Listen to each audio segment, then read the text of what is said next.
Hi, it was nice meeting. Okay, let's make sure we're in tune. E, A, D, G, B, and E again. Our tuner should light up bright blue or bright green or bright red or whatever for in tune. The arrows normally will point right at that. So what we have here is our lesson 1 are going to be the spider exercises. We could be playing every single note which is inside of a scale, but what we're just doing is we're doing 1, 2, 3, 4, 1, 2, 3, 4.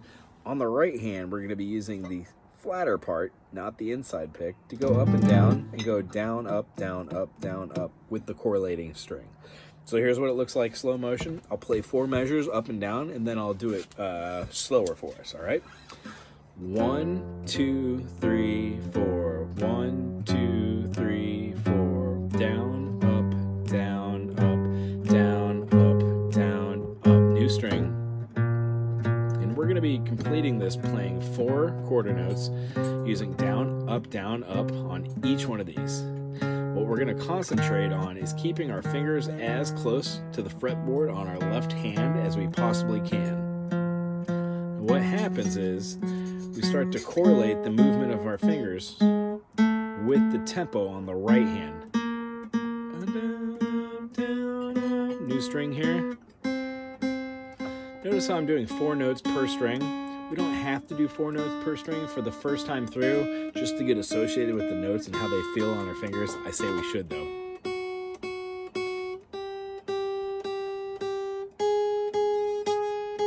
Notice how all my fingers stayed lined up.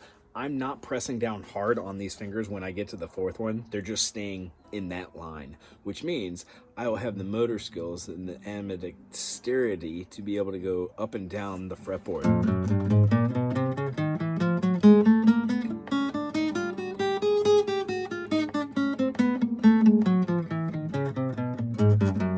See why I call them spiders?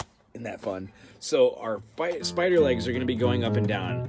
If we notice that when we're making chords later that you're having a hard time and our fingers keep popping back and forth, that's when we take special notice in these spiders to say, let's add a 1, 2, 3, 4, 3, 4, 3, 4. Now watch this. 1, 2, 3, 4, 3, 4, 3, 4, 1, 2, 3, 4, 3, 4, 3, 4, 1, 2, 3, 4, 3, 4, 3, 4, 1, 2, 3, 4, 3, 4, 3, 4. When you do that 3, 4, 3, 4 with the 2 fingers, the 3rd finger to the 4th finger, it really makes your 3rd finger and your 4th finger extremely strong. Practicing 5 minutes every day for 4 months, you would definitely be able to do anything like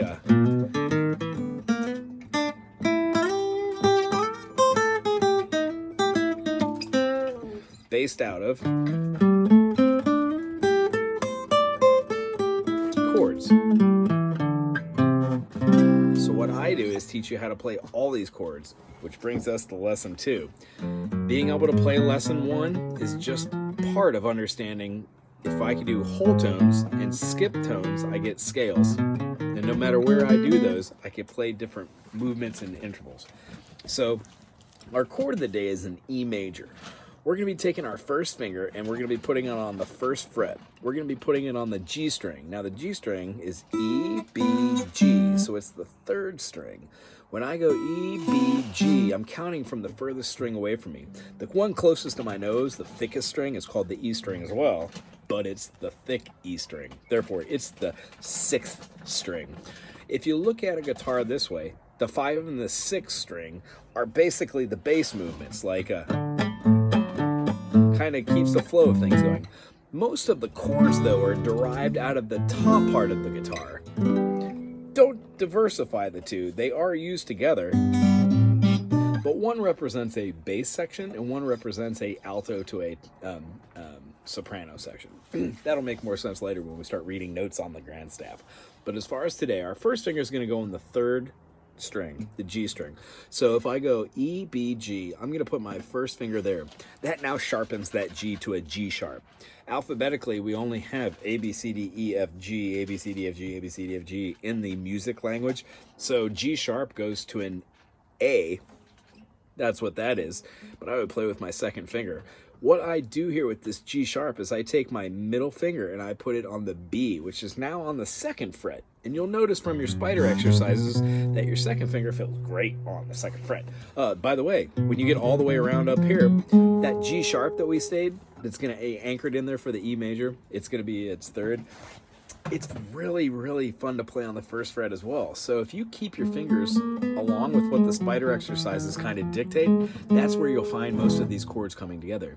So if we've got the G sharp, the B, we're going to take our third finger, our ring finger, and put it right underneath that B on that fourth string, which is going to be the D string.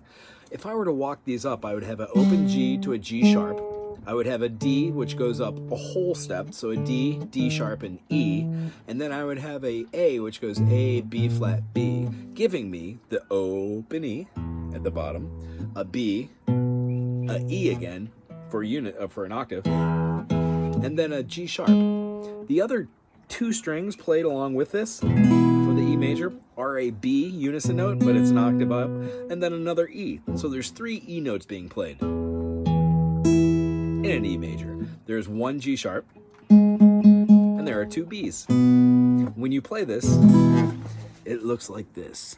There's the G sharp, there's the B, there's the E. So what I would like you to do is hold that chord and play a whole note. A whole note is made by attacking the 1 and letting it dissipate through another 1 and 2 and 3 and 4 and 1 and 2 and 3 and 4. So there's like 3.5 beats right there. What we do is we line up our hands to go 1 and 2 and 3 and 4 and 1 and 2 and 3 and 4 and. So that's 2 measures. What I would like you to do is play 4 measures of that, but after you say 1 and, I would like you to do the teeter-totter method. You're going to have your first finger on the G sharp, your second finger on the B, and your third finger on the E. Notice how the E is not on the fretboard. It's great for when we're playing other notes with the major. But sometimes we could take our first finger off, put our second to where our first was, our third to the second, and now bring the pinky on, giving us the same chord, just with the alternate fingering. So what I'd like you to do is play an E major, first fingering, 1 and. On the and right after you attack, switch. You have 3.5 beats to get back to the 1, switch, 2 and 3 and 4 and switch, 2 and 3. Now right now you should be layering 1 and 2 and keeping that right hand going and 3 and 1. Now switch. So what happens is when you move these back and forth, you're layering the notes on your left hand, which are kind of like bloop, bloop, bloop. Switching goes bloop, bloop, bloop, but the right hand keeps there. What happens when you go faster? 1 and 2 and 3 and 4 and 1 and 2 and 3 and 4. If you can move back between the two, you're going to have no problem moving between chords like A, D, A, and E. So today's chord, not to put the cart in front of the horse, is an E major. Has a G sharp, has a B, and an E. This played in the secondary form, same, except when we scoot it up and bar the whole chord, which we'll get to, it totally alters the way where the nut and the saddle lie, therefore changing the frequency when you shorten by sharpening the note. Next week, we're going to review our spider exercises, which you should do every single day for 5 minutes in the morning and 5 minutes at night. And when you get done with your spider exercises, try and do your E major chord by using the rhythm. 1 and 2 and 3 and 4 and 1 and 2 and 3 and 4. Try and do that as long as you possibly can. Then play around with the guitar. Have fun. Ask me a bunch of questions in the comment section if you need to, or reach out to me via email. Aloha.